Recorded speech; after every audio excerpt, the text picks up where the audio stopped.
ओम शांति। 23 जुलाई 2023 अव्यक्त बाप दादा के महावाक्य, जिसकी ओरिजिनल डेट है 16 मार्च 1995। सर्व प्राप्ति संपन्न आत्मा की निशानी संतुष्टता और प्रसन्नता। आज सर्व प्राप्तियां कराने वाले बाप दादा अपने चारों ओर के प्राप्ति संपन्न बच्चों को देख रहे हैं। सर्व प्राप्तियों के दाता संपन्न और संपूर्ण बाप के बच्चे हैं, तो हर एक बच्चे को बाप ने सर्व प्राप्तियों का वर्षा दिया है। ऐसे नहीं किसको 10 दिया हो, किसको 20 दिया हो, सभी बच्चों को सर्व प्राप्तियों का अधिकार है। तो बाप दादा देख रहे हैं कि हर एक अधिकारी बच्चों ने अपने में प्राप्तियों का अधिकार कितना प्राप्त किया है। बाप ने सर्व दिया है। बाप को सर्वशक्तिमान व संपन्न सागर कहते हैं, लेकिन बच्चों ने उन प्राप्तियों को कहां तक अपना बनाया है। बाप का दिया हुआ वर्षा जब अपना बना लेते हैं, तो जितना अपना बनाते हैं उतना नशा और खुशी रहती है। मेरा खजाना है, दिया बाप ने, लेकिन अपने में धारण कर अपना बना लिया, तो क्या देखा कि अपना बनाने में नंबरवार हो गए हैं। बाप ने नंबर नहीं बनाए हैं, लेकिन अपने अपने धारणा की यथाशक्ति ने नंबरवार बना दिया है। संपूर्ण अधिकार व सर्व प्राप्तियों से संपन्न आत्मा जो सदा अमृत वेले से रात तक प्राप्तियों के नशे व अनुभव में रहती हैं, उनकी निशानी क्या होगी? प्राप्तियों की निशानी है संतुष्टता। वो सदा संतुष्ट मनी बन दूसरों को भी संतुष्टता की झलक का वाइब्रेशन फैलाते रहते हैं। उनका चेहरा सदा प्रसन्नचित दिखाई देगा। प्रसन्नचित अर्थात सर्व प्रश्नचित से न्यारा। कोई प्रश्न नहीं होगा, प्रसन्न होगा।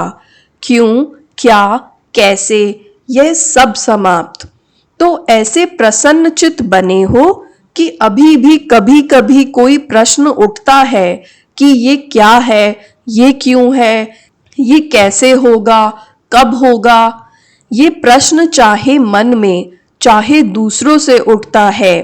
प्रश्नचित हो या प्रसन्नचित हो, या कभी प्रश्नचित कभी प्रसन्नचित, क्या है? वैसे गायन है, अप्राप्त नहीं कोई वस्तु ब्राह्मणों के खजाने में। ये किसका, किन ब्राह्मणों का गायन है? आपका है या दूसरे आने वाले हैं? आप ही हो।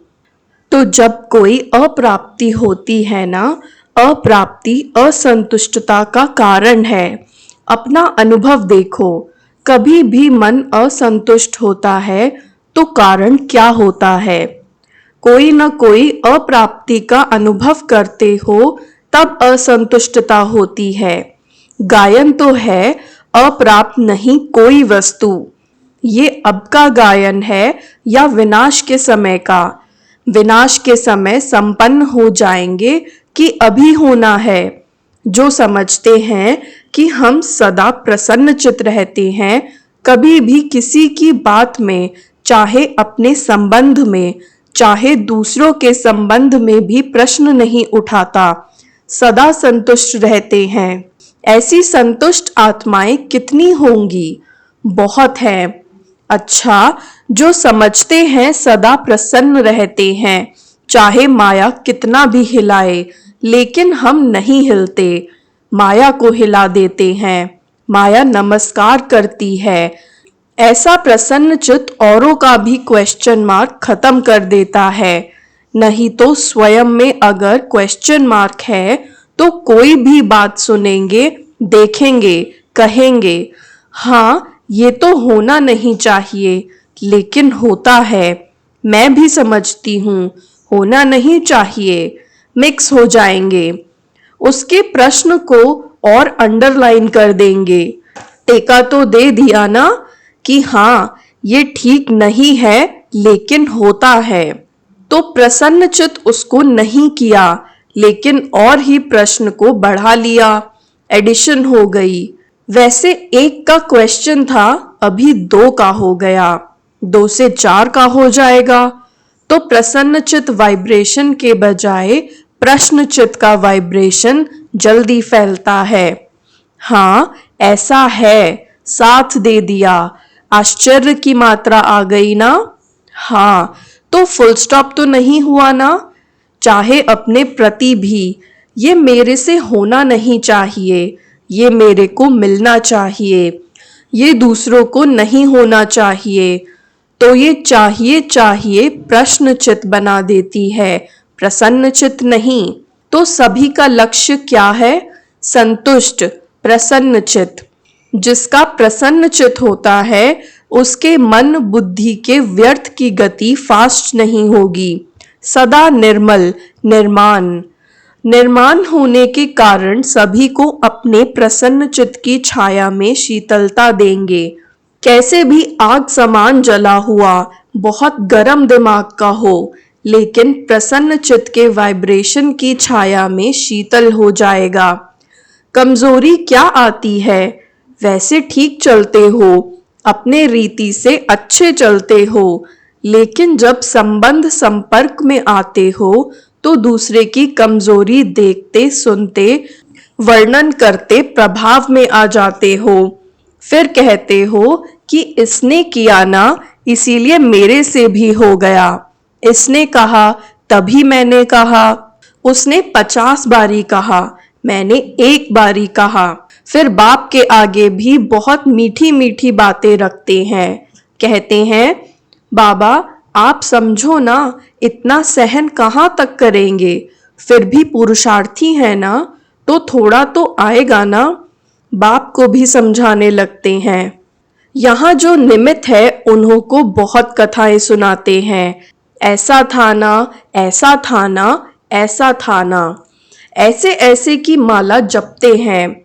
बाप दादा सदा ही इशारा देते हैं कि ऐसी बातें 2 अक्षर में वर्णन करो, लंबा वर्णन नहीं करो, क्योंकि ये व्यर्थ बातें बहुत चटपटी होती हैं, मजेदार लगती हैं। जैसे खाने में भी खट्टी मीठी चीज हो तो बहुत अच्छी लगती है ना, और फीकी सादी हो तो कहेंगे ये तो खाते ही रहते हैं। तो व्यर्थ बातें, व्यर्थ चिंतन सुनना, बोलना और करना, इसमें चलते चलते इंटरेस्ट बढ़ जाता है।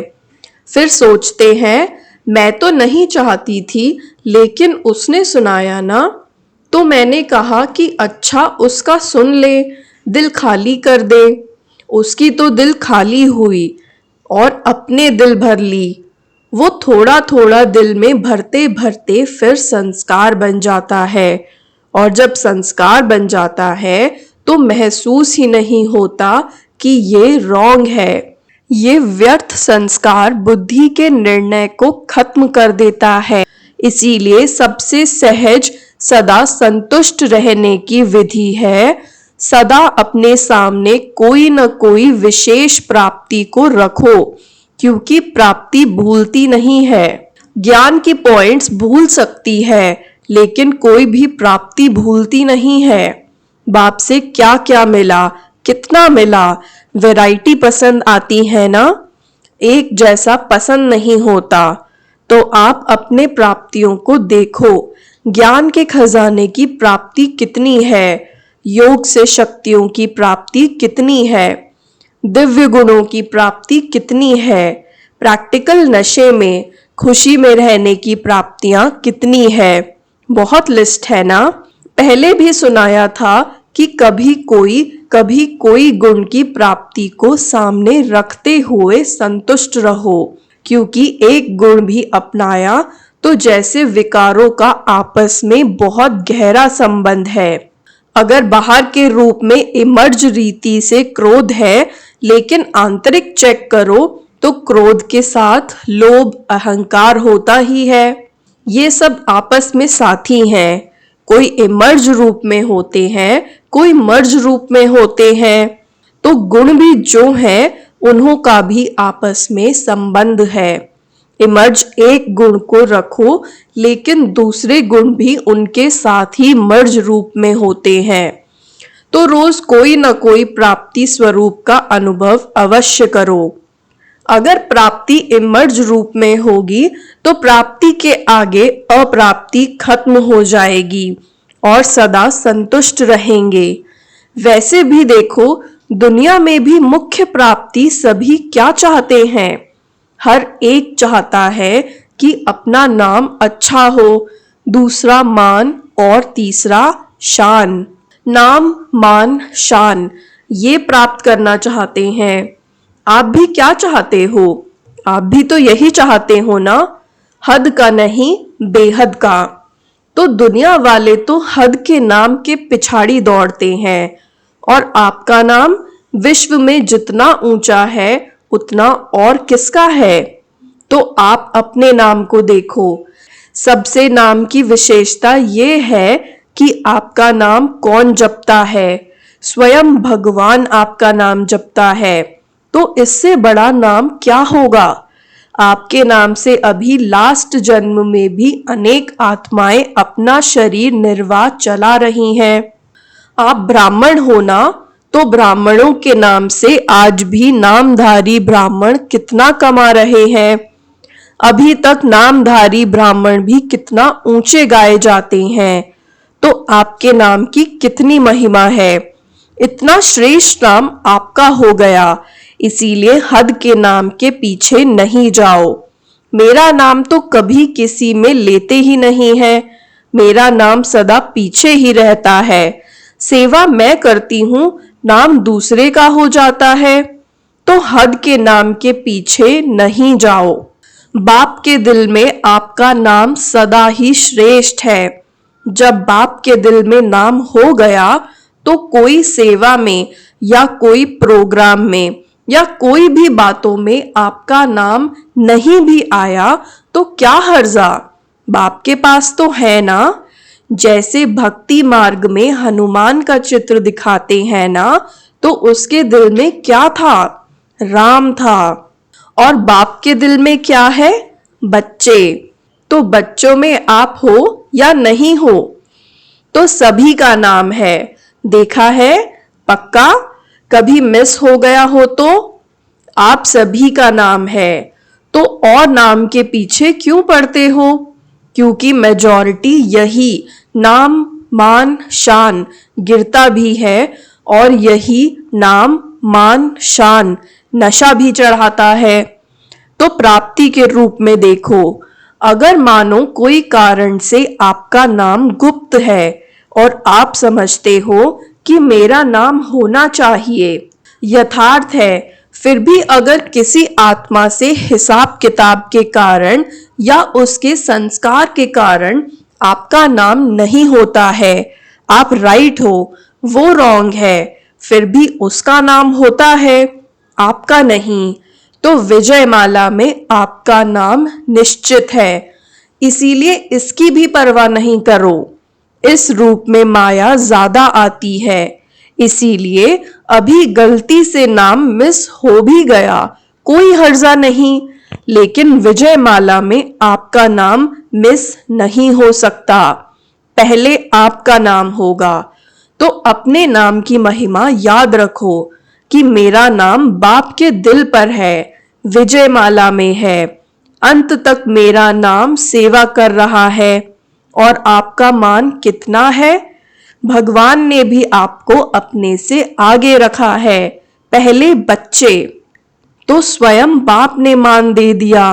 कितना आपका मान है उसका प्रूफ देखो कि आपके जड़ चित्रों का भी लास्ट जन्म तक कितना मान है। चाहे जाने नहीं जाने, लेकिन कोई भी देवी देवता का चित्र होगा तो कितने मान से उसको देखते हैं। सबसे श्रेष्ठ मान अब तक आपके चित्रों का भी है। ये प्रूफ है। जब आपके चित्र ही इतने माननीय, पूजनीय हैं, तो जिसका मान रखा जाता है उसको पूजनीय माना जाता है। हमेशा कहते हैं ना, ये हमारे पूजनीय हैं, पूज्य है। तो प्रैक्टिकल प्रूफ है। कि आपके चित्रों का भी मान है तो चैतन्य में भी है, तब भी चित्रों का मान है। अगर चैतन्य में मान नहीं होता तो चित्रों को कैसे मिलता? बाप तो सदा कहते हैं, पहले बच्चे, बच्चे डबल पूजे जाते हैं, बाप सिंगल। तो आपका मान बाप से ज्यादा हुआ ना, इतना श्रेष्ठ मान लिया है।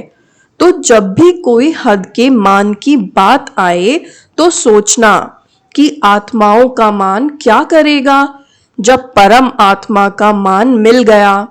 ऐसे नहीं सोचो कि हम इतना कुछ करते हैं फिर भी मान नहीं देते, पूछते ही नहीं हैं। ये सोचना व्यर्थ है, क्योंकि जितना आप हद के मान के पीछे दौड़ लगाएंगे ना, तो ये हद की कोई भी चीज परछाई के समान है।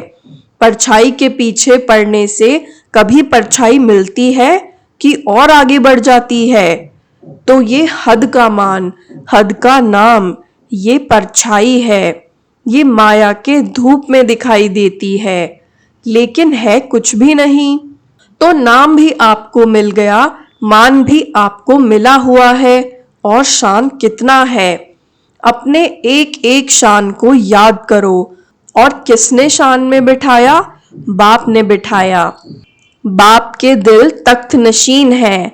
सबसे बड़े ते बड़ी शान राज्य पद है ना, तो आपको तख्त ताज मिल गया है ना, जो परम आत्मा के तख्त नशीन है। इससे बड़ी शान क्या है? कभी कभी निर्णय करने में एक छोटी सी गलती कर देते हो। जो रियल शान है, रूहानी शान है, वो कभी भी अभिमान की फीलिंग नहीं देगा। तो कभी कभी क्या करते हो, होता अभिमान है, लेकिन समझते हो कि ये शान तो अपना रखना चाहिए, इतना शान तो रखना चाहिए ना। शान में रहना अच्छा होता है, लेकिन शान है या अभिमान है, उसको अच्छी तरह से चेक करो। कभी कभी अभिमान को शान समझ लेते हैं और फिर निर्माण नहीं होते हैं। आप अपने शान को रियल समझते हो, लेकिन दूसरे समझते हैं कि ये अभिमान है। तो थोड़ा भी कुछ कह देंगे तो आपको अपमान लगेगा। अभिमान वाले को अपमान बहुत जल्दी फील होगा। थोड़ा भी किसने हंसी में कुछ कह दिया तो अपमान लगेगा। ये अभिमान की निशानी है। सोचेंगे, नहीं मैं तो ऐसा हूं नहीं, ऐसे थोड़े ही कहना चाहिए। तो निर्णय ठीक करो। उस समय निर्णय में कमी कर लेते हो, यथार्थ के बजाय मिक्स होता है और आप उसको यथार्थ समझ लेते हो। तो कहने में आता है कि ये हैं बहुत अच्छे, लेकिन बोलचाल, उठना बैठना जो है ना, वो अभिमान का लगता है। ये भी किसी ने कहा तो अपमान की फीलिंग आ जाएगी। तो स्वमान और अभिमान के अंतर को भी चेक करो। स्वमान कितना बड़ा है, शान कितनी बड़ी है, उसे बेहद के नाम, मान और शान को सदा इमर्ज रखो। मर्ज नहीं, इमर्ज करो। जैसे याद में कभी कभी अलबेलापन आ जाता है तो कहते हैं हम हैं ही बाप के, याद क्या करें। लेकिन इमर्ज संकल्प से प्राप्ति का अनुभव होता है। ऐसे ही हर धारणा में अलर्ट रहो, अलबेले नहीं बनो, क्योंकि समय समीप आ रहा है। और समय समीप क्या सूचना दे रहा है? समान बनो, संपन्न बनो। तो समय की चैलेंज को देखो और सर्व प्राप्तियों से संपन्न बनो। अच्छा, चारों ओर के सदा सर्व प्राप्ति स्वरूप आत्माएं, सदा संतुष्ट, सदा प्रसन्नचित रहने वाली श्रेष्ठ आत्माएं, सदा स्वयं को श्रेष्ठ नाम, मान, शान के अधिकारी अनुभव करने वाली समीप आत्माएं, सदा सर्व को संतुष्टता के वाइब्रेशन की लाइट माइट देने वाली प्रसन्नचित आत्माओं को बाप दादा का याद, प्यार और नमस्ते। वरदान: हर सेकंड स्वयं को भरपूर अनुभव कर सदा सेफ रहने वाले, स्मृति सो समर्थ स्वरूप भव। हर सेकंड स्वयं को भरपूर अनुभव कर सदा सेफ रहने वाले स्मृति सो समर्थ स्वरूप भव। बाप दादा द्वारा संगम युग पर जो भी खजाने मिलते हैं उनसे स्वयं को सदा भरपूर रखो। जितना भरपूर उतना हलचल नहीं। भरपूर चीज में दूसरी कोई चीज आ नहीं सकती। ऐसे नहीं कह सकते कि सहन शक्ति व शांति की शक्ति नहीं है, थोड़ा क्रोध या आवेश आ जाता है। कोई दुश्मन जबरदस्ती तब आता है जब अलबेलापन है या डबल लॉक नहीं है। याद और सेवा का डबल लॉक लगा दो, स्मृति स्वरूप रहो तो समर्थ बन सदा ही सेफ रहेंगे। स्लोगन: विश्व का नव निर्माण करने के लिए अपनी स्थिति निर्माणचित बनाओ। विश्व का नव निर्माण करने के लिए अपनी स्थिति निर्माणचित बनाओ। ओम शांति।